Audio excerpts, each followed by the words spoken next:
Bienvenue dans Décortiqueur, le podcast dans lequel on décortique nos histoires de cœur en démontant nos schémas bloquants et nos tentatives de solutions foireuses. Je m'appelle Alexandra Cassi, je suis coach diplômée et spécialisée dans la dépendance affective, mais surtout passionnée par le fonctionnement des relations humaines. Ensemble, on va découvrir mes cas de coaching, mes réflexions personnelles et vos histoires à vous, chers auditeurs. C'est parti, on commence.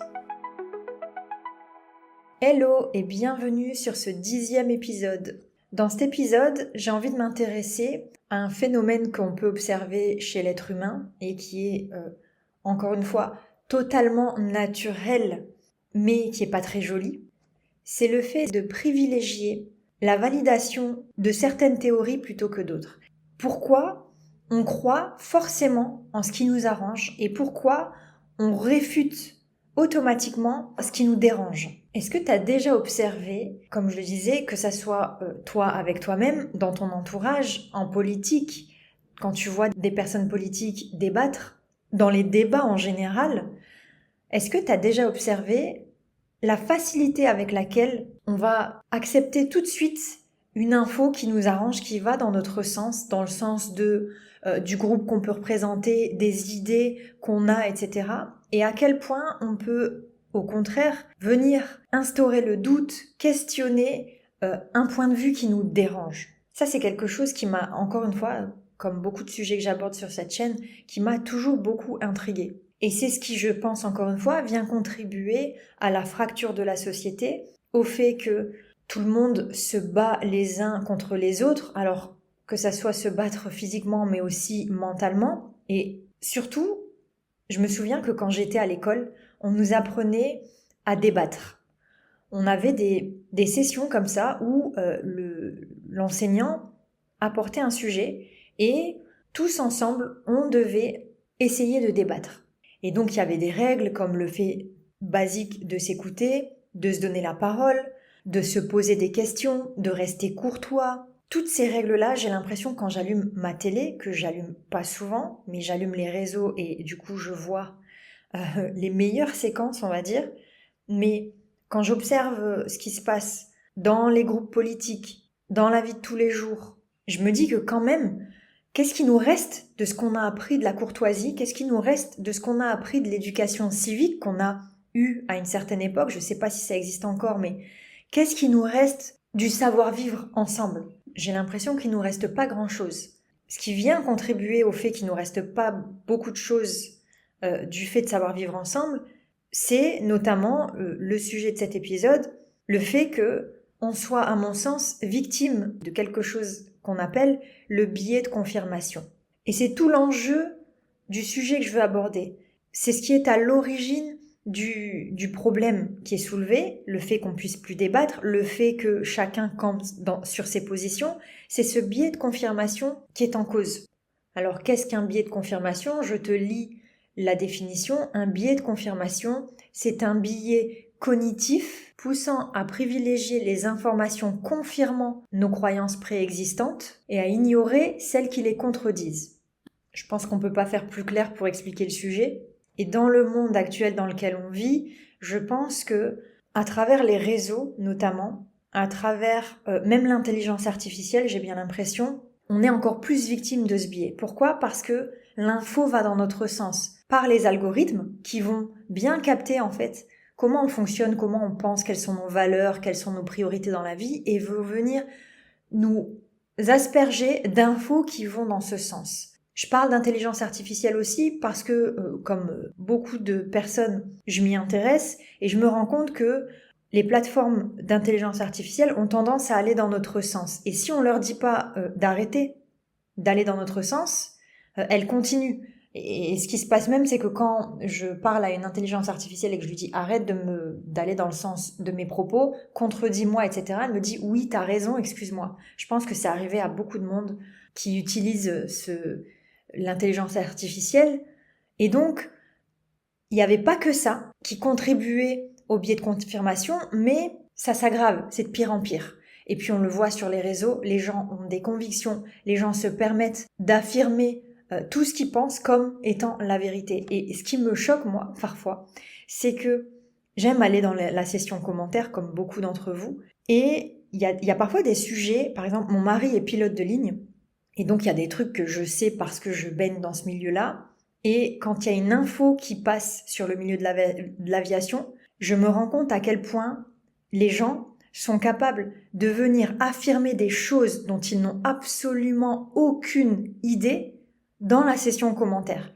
Et ils le disent, et je me dis, si je connaissais pas le milieu et que je prenais pour argent comptant ce qu'ils disaient, je pourrais prendre peur ou je pourrais complètement plonger dans ce genre de propos, alors que quand on connaît la teneur du sujet, quand on s'y connaît un minimum, on sait que ça n'a ni queue ni tête.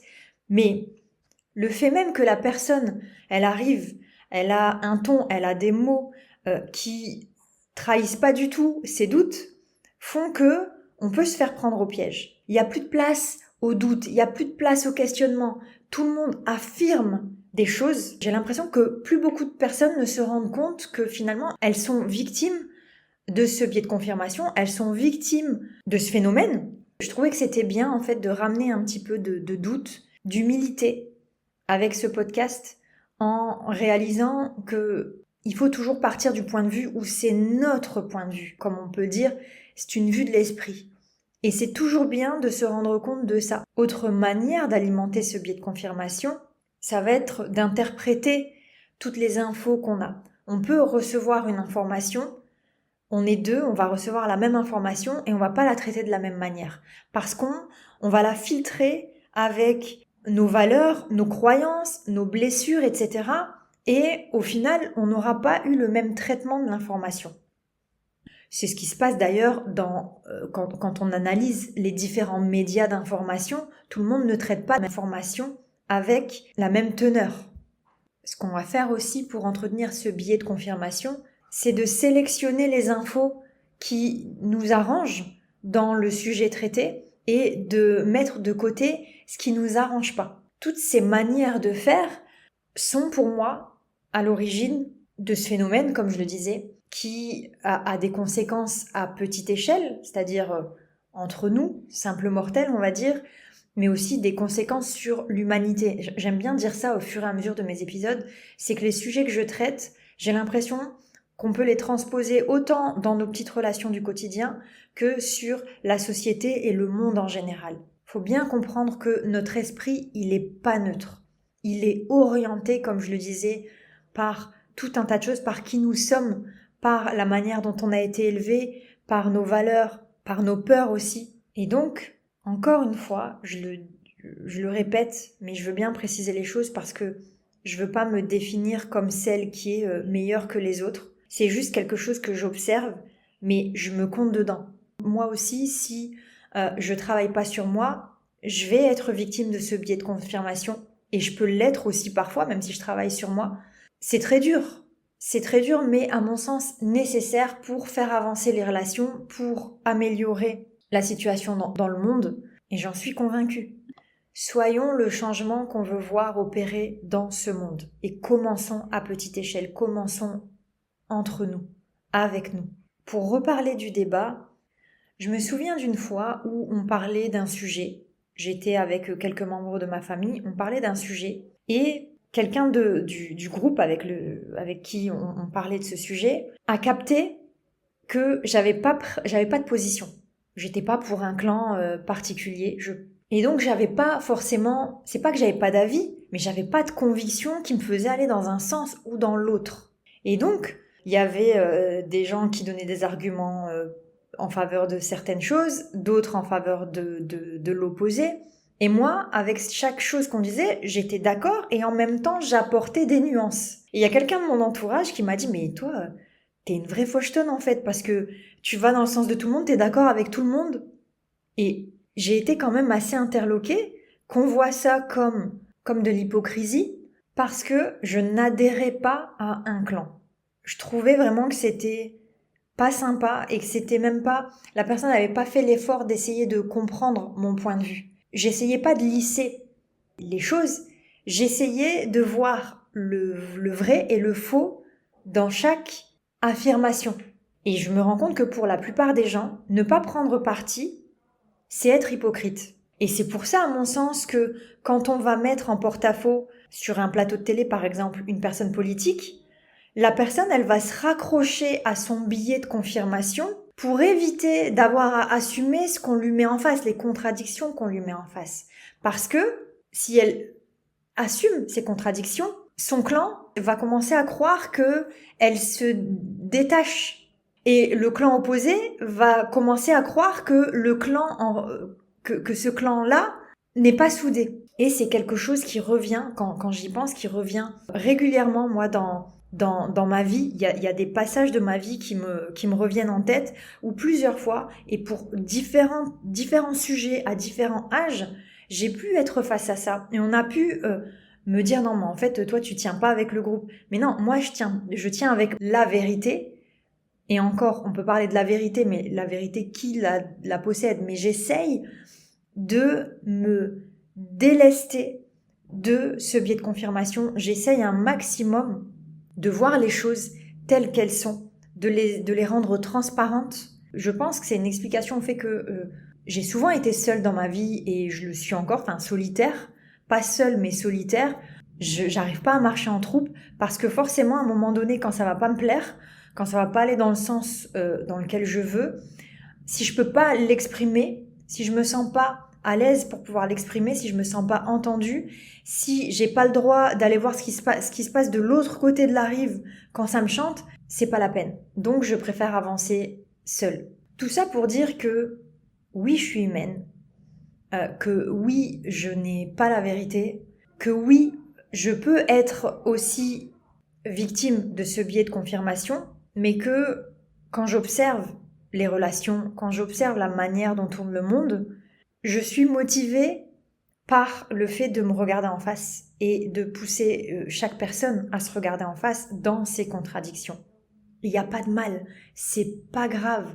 On est humain, on n'est pas fait pour être parfait, on est fait pour avancer malgré nos imperfections.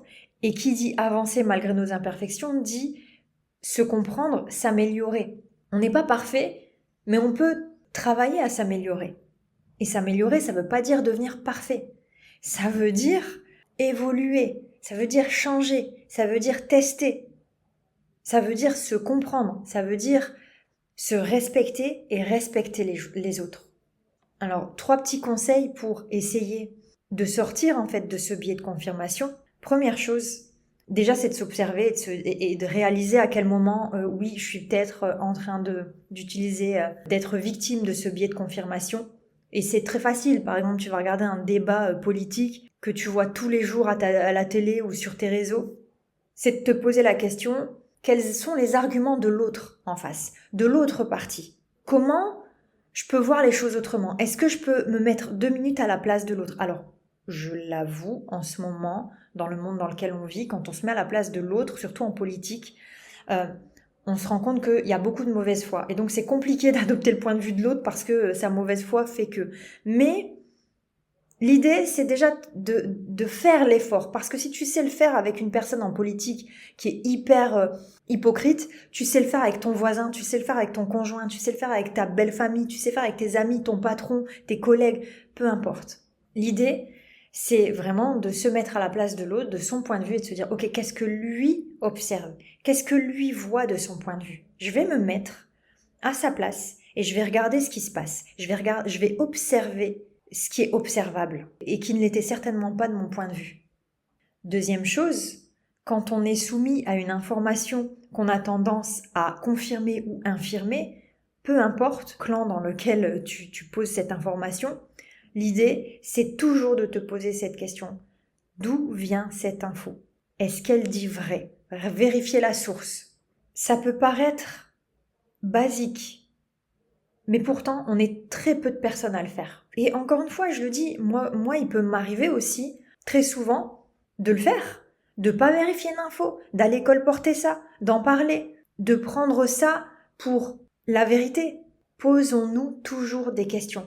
Et donc, ces questions à se poser pour aller vérifier cette info, c'est à qui profite le crime, entre guillemets? À qui profite l'info qui vient d'être lâchée? Et surtout, vérifie d'où elle vient l'information. Est-ce qu'elle vient du clan opposé? Est-ce qu'elle vient de quelqu'un qui est neutre? Est-ce qu'elle vient d'un partisan? J'utilise beaucoup le langage politique, mais encore une fois, je parle de politique, mais je parle aussi de relations personnelles. Par exemple, dans les couples, où on va avoir tendance à traiter les informations toujours de la même manière, c'est bien de revenir au basique. Encore une fois, fais l'effort de sortir de ton point de vue, essaye de te mettre à la place de ton partenaire s'il s'agit de ton partenaire, de tes parents s'il s'agit de tes parents, de tes enfants s'il s'agit de tes enfants, etc., etc. Vérifie l'info, prends pas ce qu'on te donne, gobe pas l'information, en réalité c'est tout simple. Ne gobe pas tout ce qu'on peut te dire, va vérifier. Déjà vérifie si c'est une personne de confiance qui te le dit, demande-toi ce que ça peut lui apporter à cette personne, et multiplie les sources. Et enfin, dernière petite chose que je t'invite à faire, qui est peut-être contre-intuitive, mais qui sert énormément et qui nous permet de grandir, je trouve, c'est le fait d'aller chercher des preuves qui viennent contredire la croyance qu'on a, qui viennent contredire l'info qu'on prend comme telle. Parce que si tu te forces à chercher des preuves contre ça, il y a de fortes chances que tu vas en trouver. Et l'idée, c'est pas d'adopter le camp adverse. L'idée, c'est de te dire qu'il y a des nuances, qu'il y a des vérités un peu partout. Et que, en faisant cet effort-là, tu montres l'exemple pour toi-même être un peu plus comprise ou compris, être un peu plus entendu, être un peu plus respecté. Quand tu montres du respect envers les autres, tu montres le chemin. Je suis pas en train de te garantir que le clan en face, que la personne en face va faire preuve de bonne foi et faire le même effort que toi. Je suis en train de te dire que c'est le moyen pour toi de vérifier, encore une fois, comme je dis au cours de plein d'épisodes, de vérifier qui tu as en face de toi. Est-ce que tu as affaire à une personne qui est de mauvaise foi et qui va camper sur ses positions ?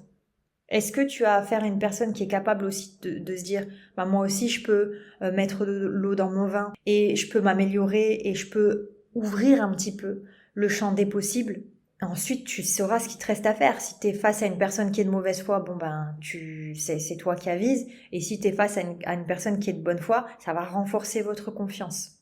Voilà, je m'arrête là pour cet épisode. J'espère que ça t'a un peu aidé, ouvert les yeux. Je sais que les épisodes que je peux faire sont un peu bottage de fesses et sont pas là pour aller dans ton sens, justement. J'aime faire en sorte qu'on se remette tous un peu en question. Au début, c'est pas forcément agréable, mais après, on y prend goût et puis plus on arrive à le faire, plus c'est facile, plus c'est agréable. Et plus on invite les gens à le faire, plus on change les relations.